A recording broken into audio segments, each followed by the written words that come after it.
If you're a gear designer, you're probably familiar with involute gears, the most common type of gear used today. For involute gears, the profiles of the gear teeth are the involutes of a circle, or in other words, the spiral curve that would result if you had an imaginary string unwinding itself from the fixed circle. So how do you create this kind of curve? Actually, it's pretty easy if you know the formula. Let me start a new sketch. I'll begin by creating a base circle.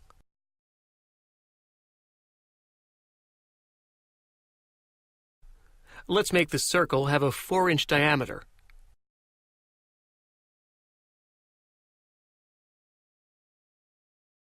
Next, I'll launch the equation-driven curve tool.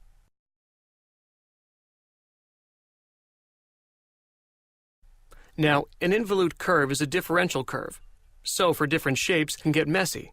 But I've done the math and have the parametric equations for the involute of a circle done for you. I'll switch to parametric mode.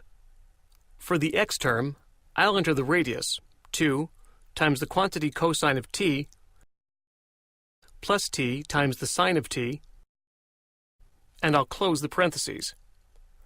For the y term, I'll again start with the radius, 2 times the quantity sine of t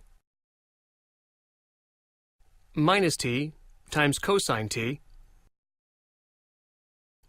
and again I'll close the parentheses. Now to set the limits.